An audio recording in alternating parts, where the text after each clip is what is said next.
ఇవాళ చంద్రబాబు నాయుడు సహజ లక్షణం, జగన్మోహన్ రెడ్డి గారిది ఒక దుర్మార్గమైన రాజ్యం, రౌడీ రాజ్యం అని చెప్పి మాట్లాడతాడు. రౌడీజాన్ని సహించను, ఎవరినైనా బేడీలేసి రోడ్డెంపటి నడిపిస్తా అని చంద్రబాబు నాయుడు గారు అంటాడు. మోకాళ్ళ మీద ఉంగోబెట్టి కీళ్లు మక్కిలు ఎరగొడతానని ఇంకో ముఖ్యమంత్రి అంటాడు. సైలెంట్. ఇంకో ముఖ్యమంత్రి అంటాడు 4 Pలు ఉన్నాయి కదా మెడికల్ కాలేజీలో, 4 Pలు PP people's property private profit లాగా ఆ ప్రాఫిట్ ఆపేస్తారనమాట. అట్లాగే కూడా సైలెంట్. ఆ ముఖ్యమంత్రి ఇట్టా అంటాడు. ఇక మన రాష్ట్రానికి చాలా ధైర్యశాలి, దీశాలి,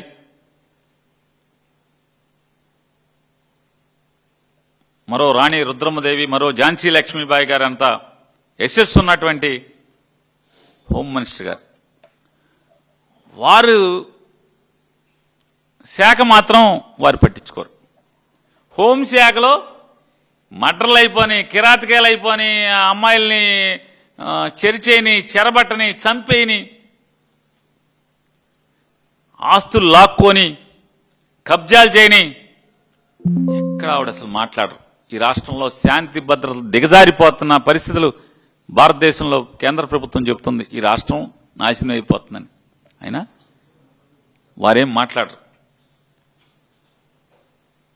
నాకు అంటే నేను అడిగాను చాలామందిని, ఏంటి అసలు హోంశాఖ వదిలేసి జగన్ని దూషణ శాఖ ఇచ్చారేంటి ఆవిడికి?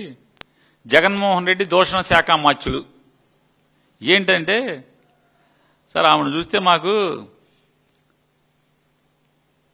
ఎవరో గుర్తుకొస్తున్నారని ఒకసారి. ఆఫీస్ ఎదవాళ్ళకి బుద్ధి జ్ఞానం లేదు. ఈ మధ్య మరీ ఘోరం అయిపోయి నెలకి 2 సార్లు పిలుస్తున్నారు బ్యాంక్ ఆఫీస్ లో. అల్లాడిపోతున్నారు. మహానుభావుడు అల్లాడిపోతున్నాడు. గబా బయలుదేరిపోయాడమ్మా. తెల్లారు వచ్చాక తెలిసింది అప్పుడే ఉద్యోగం కాస్త ఊడిపోయేది. అల్లాడిపోతున్నాడమ్మా. అల్లాడిపోతున్నారని నేనేం మాట్లాడలేదు. సెక్రటరియట్లో విలేకరులు అందరూ చెప్తున్నారు పాపం అల్లాడిపోతున్నారు, మంత్రి గారు అల్లాడిపోతున్నారండి. ఇక్కడ అలా ఆయన ఉద్యోగానికి పిలుస్తున్నారు అనుకున్నట్టే హోమ్ మినిస్టర్ శాఖలో మాత్రం, హోంశాఖలో మాత్రం, లా అండ్ ఆర్డర్లో మాత్రం ఏలు పెట్టనివ్వట్ల. కనీసం కానిస్టేబుల్ ట్రాన్స్ఫర్ కూడా ఆవిడని చేయనివ్వట్ల.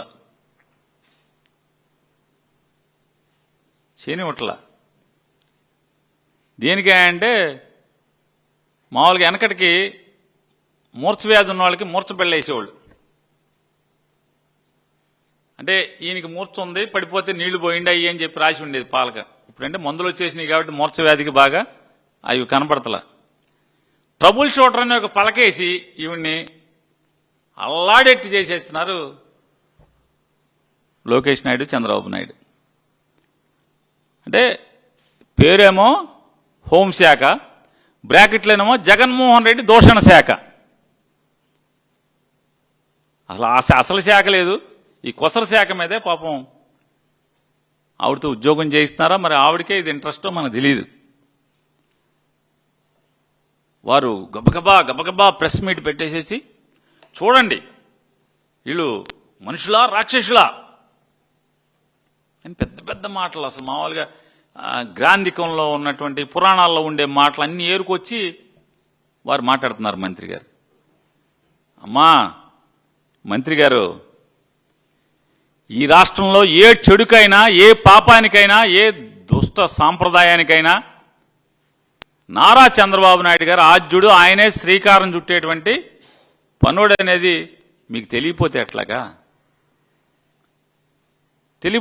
అని అడుగుతున్నాను. అంటే మీ సీనియారిటీ కూడా తక్కువ ఆయనతో, ఎందుకంటే 2014 నుంచే కదా ఆయనతో, అంతకుముందు లేరు కదా. నారా చంద్రబాబు నాయుడు గారు ఈ రాష్ట్రంలో రాజకీయం నాశనం అయిపోవటానికి కానీ, లేదా ఈ రాష్ట్రంలో ధన ప్రాబల్యం పెరిగిపోవటానికి కానీ, రాజకీయాల్లో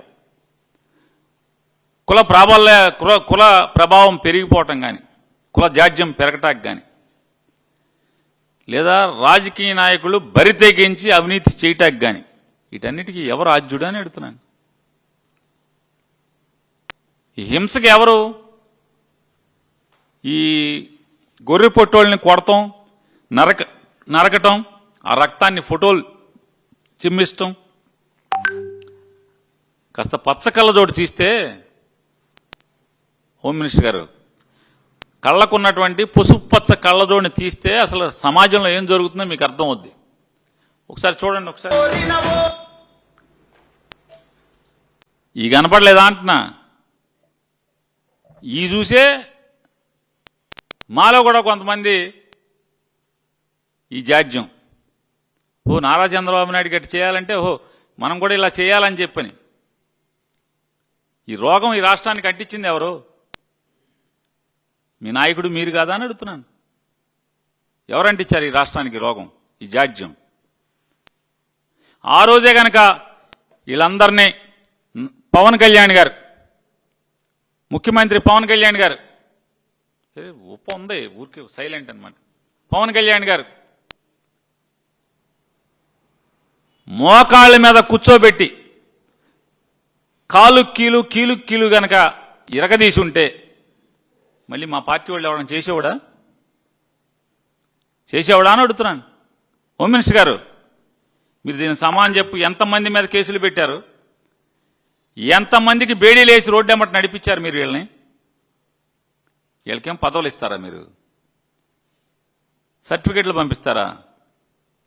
పచ్చబిళ్ళలు పంపించి ఏ ఆఫీస్కి వెళ్ళండి, టీ ఇస్తారు, వెళ్ళి తాగండి అని చెప్తారా మీరు? ఆఫీసర్లు, కలెక్టర్ గారు తలుపు తీసి వస్తాడు ముందుకి, ఈ బిళ్ళ తీసుకెళ్ళండి, కలెక్టర్ గారు డోర్ తీసి లోపల తీసుకెళ్లి టీ తాగించి పనులు చేసి పంపుతారని మీరు వాళ్ళకేమో బిళ్ళలు ఇస్తారా? మరి ఏమవుతుంది సమాజం? ఒకరిని చూసి ఒకటి కదా. మీ సన్నాసులను చూసి కదా మా సన్నాసులు బయలుదేరింది. తప్పు లేదని కదా, ఇలా చేయాలన్నమాట అని కదా. ఈ రాష్ట్రంలో ఇప్పుడు మా వాళ్ళందరూ కూడా రప్పరప్పని ఎందుకంటున్నారు? మీరు ఎర్ర బుక్కు పెడతాను, ఆణి చేస్తా, ఈణి చేస్తా అని వాళ్ళ అక్రమ కేసులు కడతంటే కదా. కడుపు రగిలినోడు ఏం చేస్తాడు? గదిలో పెట్టి పిల్లిని కొడితే పిల్లి కూడా ఎదురు తిరగడం పీకుద్దండి. హోమ్ మినిస్టర్ గారు, పిల్లి పార్టీ కూడా వైఎస్ఆర్ కాంగ్రెస్ పార్టీ జెండా మోసి ఒకటి చేయలేడా? పిల్లే తిరగబడితే, గతి లేక పిల్లే తిరగబడుతుంది రూమ్లో పెట్టి మీరు దాడి చేస్తే. బతకాలంటే ఏం చేయాలి?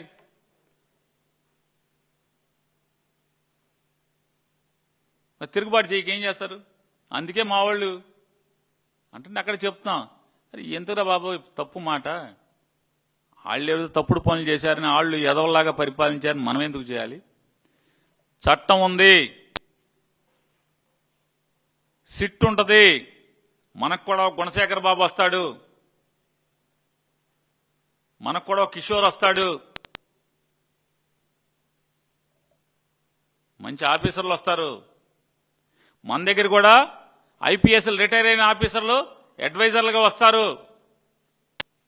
చట్టం మేరకు అందరినీ శిక్షిద్దాం, తప్పులు చేసిన వాళ్ళందరినీ. ఎవరు హింసకి వాళ్ళని చూసి మీరు చెడిపోబాకండి, కడుపు రేగిలి తప్పుడు పనులు చేయబాకండి. శాంతి భద్రతల్ని కాపాడదాం.